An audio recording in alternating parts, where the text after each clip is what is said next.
ఇప్పుడు మేము స్టేజ్ మీద కూర్చున్నప్పుడు సార్ శ్రీనివాస్ రెడ్డి సారు మరి సురేష్ సార్ కూర్చున్నప్పుడు ఒక వాటర్ బాటిల్ తీసుకున్నా. ఎంతమంది చూసారండి? నేను వాటర్ బాటిల్ తీసుకుంటుంటే నేను తాగిన తర్వాత వాటర్ బాటిల్ తాగిన బాటిల్ నేనే పట్టుకొని కిందికి పోయినా. చూసిరా,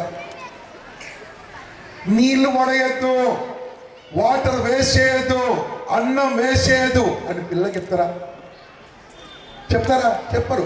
అమ్మ చెప్తుంది, మా వానికి బెండకాయ ఇష్టం కాదు, మా వానికి కాకరకాయ ఇష్టం, ఈమెనే ఊపుకుని ఇస్తాడు, మా వాడు ఇట్లా తినడు, వాడు ఏది వద్దంటాడో 2 నెలలు గదే వండి పెట్టాలి రోజు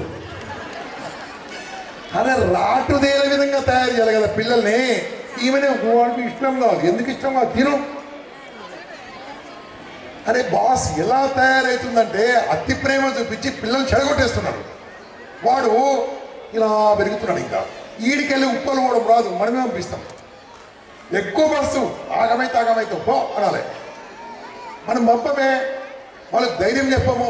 కిరాణా షాప్ పంపిస్తామా? పంపం. ఒక సూపర్ మార్కెట్ పంపిస్తామా? పంపు. మీ 9th క్లాస్ అబ్బాయిని 8th క్లాస్ అబ్బాయిని పంపు. నువ్వు బయట కోసం ఈ స్లిప్ తీసుకురాపోరు అని చెప్పు, మంచి క్వాలిటీ ఐటమ్ తీసుకురా చెప్పు, ఏం తప్పైందో చెప్పు. ఇవన్నీ నేర్పించాలి.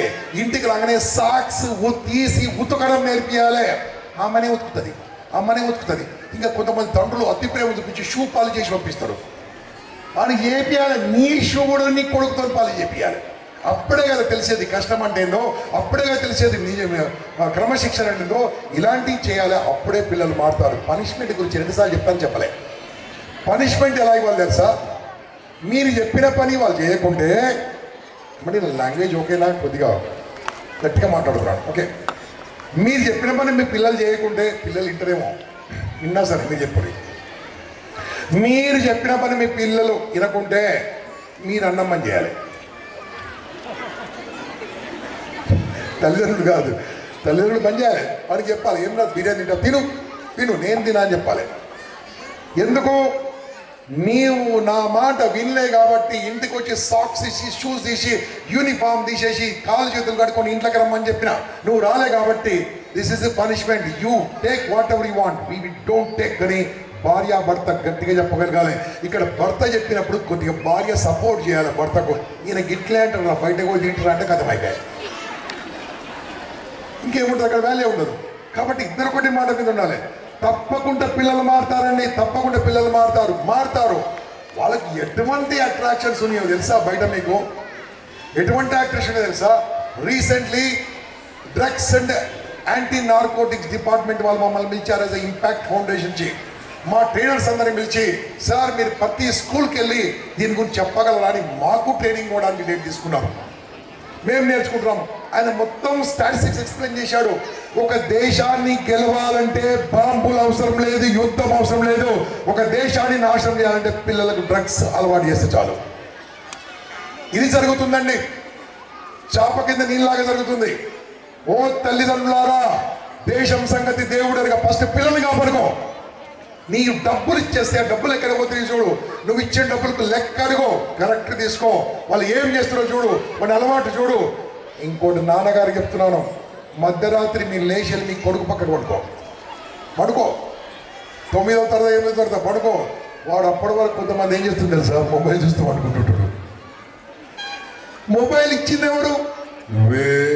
చెడగొట్టింది ఎవరు? మీరే. వద్దనేది ఎవరు? మీరే. వైఫై ఆపేయండి ఫస్ట్. ఆ వైఫై ఆపేస్తే పని అయిపోతుంది. 9 గంటలకు 8 గంటలకు బంద్ వైఫై. అన్ని ఫోన్లు కూడా డైనింగ్ టేబుల్ మీద ఉండాలి, ఎవరి రూమ్లో కనుకోవాలి, అంతే. ఇక ఈయననేమో పక్కన పెట్టుకుంటాడు, ఆమెనేమో కింద పెట్టుకుంటాడు, ఒకటే బెడ్రూమ్లో ఉంటాడు, ఇద్దరు మాట్లాడుకోండి పిక్చర్ ఫోన్ అని. నేను చెప్పే చెంగిచెర్ల కాదు, వేరే రాష్ట్రం గురించి మాట్లాడతాను. ఎంతవరకు చేస్తున్నాం ఆలోచించండి. ఈ వయసు చాలా ఇంపార్టెంట్. 6 నుంచి 12 చాలా టైం అయిపోయింది. 6 నుంచి 12 వయసు చాలా ఇంపార్టెంట్. కాబట్టి వాళ్ళ యొక్క క్యారీర్ అడగండి, వాళ్ళ యొక్క మెమరీ చూడండి, అన్నీ బాగుంటుంది. ఒక్కసారి పిల్లలతో మాట్లాడతాను. My dear children, where are you okay? Sound రావాలి. Are you ready? Can you respond all of you wherever you are? Little loud sound. ఒక్కసారి జై హింద్ అని చెప్పండి. ఇప్పుడు మీ మెమరీ టెస్ట్ పెడతాను నేను. ఈ మెమరీలో పాస్ అయితే మీకు ఫ్యూచర్ 10th లో 10/10 state rank guarantee. Memory test పెడతానైనా ఆ మెమరీలో గెలిస్తే మీరు గెలిచినట్టే. ఇంతవరకు మీ నాయన అమ్మని కొన్ని చిన్న చిన్న విషయాలు చెప్పిన వాళ్ళు మంచోలే. ఈ టెస్ట్ ఏంటంటే ఒక 3 ఏళ్ల కింద సినిమా చూసినా ఆ సినిమా నాకు గుర్తు రావట్లేదు, ఆ సినిమా పేరు గుర్తు రావట్లేదు, కానీ ఒక స్టెప్ చూసిన సినిమాలో ఆ స్టెప్ నేను ఏది చూపిస్తాను వాళ్ళే నా లొంగి డ్యాన్స్ నేను కూడా ఇస్తా. వాళ్ళు 3 ఏళ్ళు కూడా స్టెప్ వేసి నేను 43 ఏళ్ళు స్టెప్ వేయనా. నేను స్టెప్ వేసినాక మీరు సినిమా పేరు చెప్పాలి. రెడీయా? నాకు సౌండ్ రావట్లేదు, సౌండ్ రాకుండా నేను మాట్లాడను. రెడీయా? చలో స్టెప్ వేస్తున్నా. చాలా కష్టమైన స్టెప్. ఈ స్టెప్ నేర్చుకోవాలంటే 2-3 ఏళ్ళు ప్రాక్టీస్ చేయాలి. అయినా నేను ప్రాక్టీస్ చేసిన 63 ఏళ్ళ వయసులో చేస్తున్నా. స్టెప్ వేస్తున్నా. సినిమా పేరు చెప్పాలి. సినిమా పేరు చెప్పాలి. ఇది స్టెప్ ఆరా? ఏం సినిమా పేరు? ఏం మెమరీరా మీకు? 3 ఏళ్ళ కింద చూసిన సినిమాని గుర్తున్నప్పుడు పొద్దుగాల ఇప్పుడు మ్యాచ్ పోయింది. గట్లా చెప్పాక సార్ మీరు ఈ కొత్త సినిమా కాబట్టి గుర్తుంది. సరే మళ్ళీ అందరు చిల్డ్రన్ ఆర్గ్యూరే సౌండ్ నడపాలన్న. ఇప్పుడు నెక్స్ట్ సినిమా చెప్తా, సినిమా పేరు చెప్పాలి గట్టిగా, ఓకేనా? ఆ సినిమాలో హీరో కంటే విలన్ పొడుగుంటాడు. పార్ట్ 1 పార్ట్ 2 వచ్చింది సినిమా.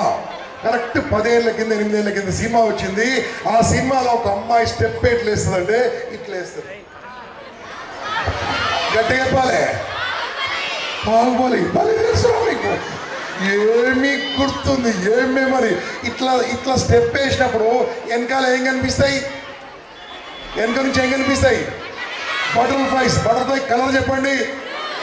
ఏం గుర్తుందిరా బాబు మీకు?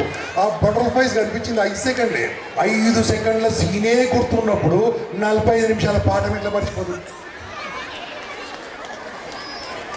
మతి మార్పు పిల్లలకు లేదు. ఏది ఇంట్రెస్ట్ ఉంటే అదే చూస్తారు. ఇంట్లో పెద్ద టీవీ 90 ఇంచెస్ పెట్టుకో, 500 ఇచ్చి పెట్టుకో. అరే పిల్లలకు ఉండాలి, టైమింగ్ ఉండాలి, టైం టేబుల్ ఉండాలి. నాయనకేమో వార్తలు, అమ్మకేమో నేను చెప్పా, మీరు చెప్పుకోండి.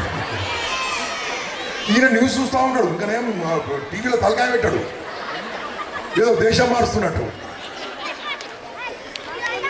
నేను న్యూసెస్ కూడా బంద్ చేసిన. ఎవడెవడు చెప్తాడు అయిపోయి కదా. అరే ఎందుకు ఇలా చేస్తున్నామో? పిల్లలు మొత్తం అట్రాక్షన్ అయిపోతారు. అది చేస్తుంది మనమే కాబట్టి ఈ వయసు చాలా ఇంపార్టెంట్. ఇక 3వ వయసు ఉంటుంది, దాని గురించి ఇక్కడ పిల్లలు ఎవరు లేరు కాబట్టి దాని గురించి తర్వాత ఎప్పుడైనా చర్చించుకుందాం. ఈ యొక్క 40 నిమిషాలు 50 నిమిషాలు మీతో మాట్లాడే అవకాశం నాకు ఇచ్చినందుకు నాకు చాలా హ్యాపీగా ఉంది. మీరు సురేష్ సార్ నాకు చాలా పరిచయం. ఈ స్కూల్ స్టార్టింగ్ అప్పుడు రావడం జరిగింది. అప్పుడు జస్ట్ 4.5 years ఐ థింక్ అప్పుడు రావడం జరిగింది. ఎంతమంది మీరు వచ్చారు నాకు తెలియదు. ఈ స్కూల్ అభివృద్ధి నేను చూస్తున్నాను. చక్కగా ఒక సిస్టమేటిక్గా, ఒక సైంటిఫిక్గా డెవలప్ చేస్తున్నాడు సురేష్ సార్. ఆయన ఇష్టంతో, ప్యాషన్తో డెవలప్ చేస్తున్నాడు సురేష్ సార్. వారికి సపోర్ట్ చేద్దాం. మన ఏరియాలో ఉన్న స్కూల్ డెవలప్మెంట్ కోసం మనం ప్రయత్నం చేద్దాం. ఫీజులు టైం పెడదాం. ఆ సార్ నాకేం చెప్పలే, నేను నాకున్న ప్రాబ్లం చెప్తున్నా. మీరు 200 ఎక్కువ కొట్టరు, 300 ఎక్కువ కొట్టరు, ఇంకేం కావాలని చెప్పండి. మేయర్ గారు సర్టిఫికేట్ తీసుకురాకండి, ఎవరు సర్టిఫికేట్ తీసుకురాకండి. అప్పుడే బాగుంటుంది. ఆటలు ఆడిపోయమని చెప్పండి, పాటలు ఆడిపోయమని చెప్పండి. చదువు తక్కువైనా పర్వాలేదు కానీ ఆటలు మాత్రం గ్యారెంటీ ఉండాలి. ఎందుకు ఆటలు ఉండాలంటే ఆటలలో ఓటమి ఉంటుంది, గెలుపు ఉంటుంది. వాళ్ళకి ఏమర్థమైందంటే జీవితంలో ఓటమి ఉంటుంది, గెలుపు ఉంటుంది అని చిన్నప్పుడు తెలుసుకుంటే సూసైడ్ టెండెన్సీ కాదు కదా, ఆత్మహత్య ఆలోచనే రాదు. అవన్నీ నేర్పక ఉంటున్నాయి కదా. ఐఐటీలు సూసైడ్ చేసుకుంటారు, ఎంబీబీఎస్ స్టూడెంట్ సూసైడ్ చేసుకుంటారు. కారణమైంది పోలీస్ కానిస్టేబుల్ సూసైడ్ చేసుకోవడము, పోలీస్ ఎస్ఐ సూసైడ్ చేసుకుంటారు. అంటే మనం చదువుకున్న దాంట్లో సంస్కారం లేదు, చదువుకున్న దాంట్లో ధైర్యం లేదు, చదువుకున్న దాంట్లో మార్కులు మాత్రమే ఉన్నాయి. అటువంటి మార్పులు కాదు, మార్పులు చదువుదాం.